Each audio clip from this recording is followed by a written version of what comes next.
Hey, what's happening? This is Tom, NerdRemix.com. I got a very long anthology horror film for you today.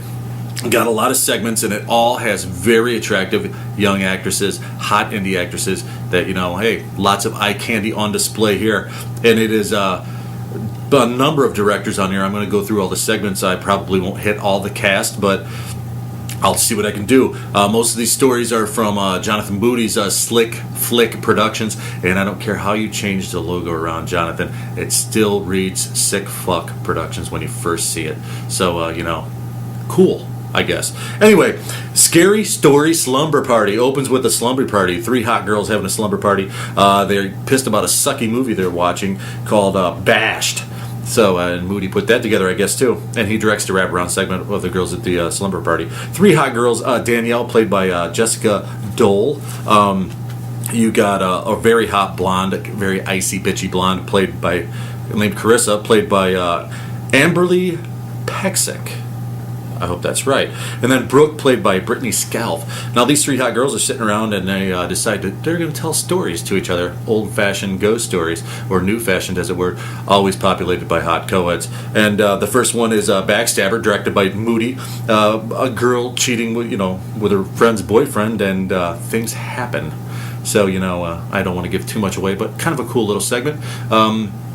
Kind of a twist, you might see it coming a little before it happens, but it works pretty well.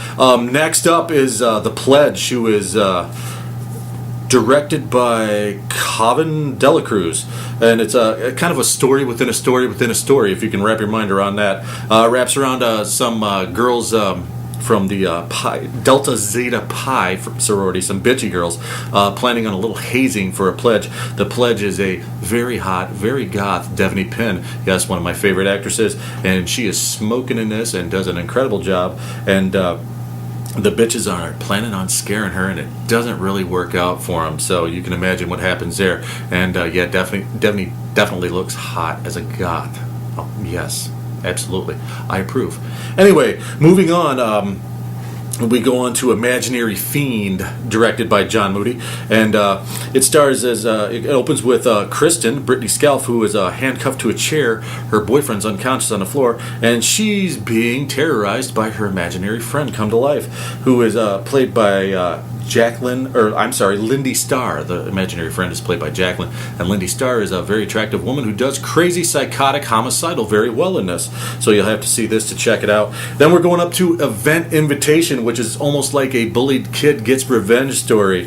That was directed by Mike Wilson, and it's kind of a girls going to a creepy, newly rich guy's party. Becca, played by the gorgeous Heather Dorff in this, go to this freaky guy's party, and there's some weird breakdancing music, and murder ensues. So definitely check that out. And Heather Dorff is smoking hot in this, so you definitely got to see it just for that. I don't want to give too much away.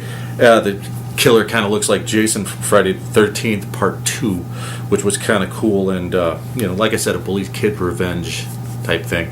Then we come up to the Dare, who is Truth or Dare game at a slumber party, directed by Moody again.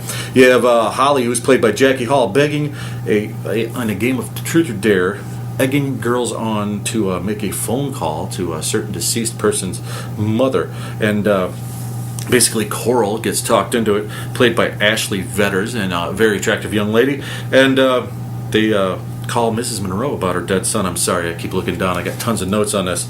Kind of a cool twist on a Truth or Dare story, kind of a direction I didn't expect it to go. So, moving on, Unlucky Night, who is directed by Moody again, and Chris Roll. John Moody actually plays a bartender in this, and there's a drunk guy named Brad, who is played by Jay Gates. And he gets picked up in a bar, can't believe his luck, by the massively hot Sierra Holmes. I met her in person a few years ago in Cleveland, and wow, she really rocks it in this. And she plays this, she's a big tipper, by the way, and she plays this awesome thing to where she's like sweet, sexy, a little crazy, and later becomes scary as hell, which is kind of cool that she wraps that around and makes that all at the same time very good performance by Sierra Holmes. I really enjoyed her, and she's really hot in this, and she's really got some acting chops. This is probably the first of her work I've seen, and I definitely want to see more now.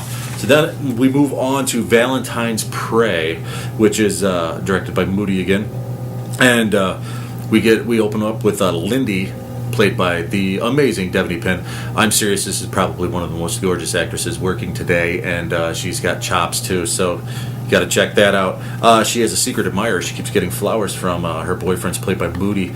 By the way, the secret admirer uses the wrong form of their, or your, I'm sorry, the wrong form of your on the card, and I'm a grammar Nazi and I caught that. But anyway, it might have been because he's kind of a meathead flower delivery guy that ends up being the killer. And I just gave that away, but fuck it. Hey, you're still going to want to watch it. Also, Devanny needs different mascara. Yeah, that's wow. Anyway, moving on, we go to Capture and Kill, it's directed by Johnny Johnson, and it opens with a guy with an arrow in his belly, driven by two girls trying to get away, and a car breaks down. Two very attractive young actresses named Eleanor Drew and Jessalyn White, and they kind of end up terrorized by hillbillies, and you can kind of tell where it's going to go from there, but you're not so sure. Kind of a cool short segment. Then we move on to Noise Complaint. A bunch of girls at a party, and one of them's pissed about what's going on with her boyfriend. There's some boyfriend drama going on. The party is at Emma's, who is played by Diane Sokolovich, maybe. Something. Anyway, and a very attractive girl, Erin, played by Brittany Colley. A suspicious detective shows up, and shit happens. Now, a lot of these actresses are in a lot of these segments, and there's a lot of stuff, directors starring in stuff, like Moody's in a few of them, and different writers. Travis Legg's in one of them, and he wrote a couple things in this. Kind of a cool little collaboration by all these people, and like I said, you see actresses in 2 or 3 segments and playing different roles. I don't know how the hell they came up with all the trendy girl names for some of this shit, but anyway, it wraps up back in Slumber Party, and a pizza guy delivers and kind of breaks the Slumber Party up. You'll have to see it to believe it.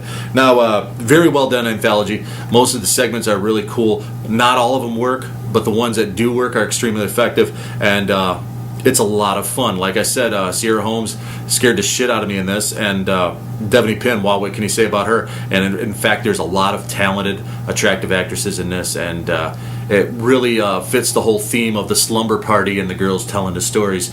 And like I said, it's definitely a female-centric movie as far as the protagonists are concerned. So definitely check it out when it comes out. Scary Story Slumber Party. I hope they find some distribution for this, because this is one of those great Halloween movies, and that's just a few weeks away. So Scary Story Slumber Party, I give it a firm 8.5 out of 10, and definitely check out more Moody's work and all the people in this. So I'm Tom, NerdRemix.com. Thanks.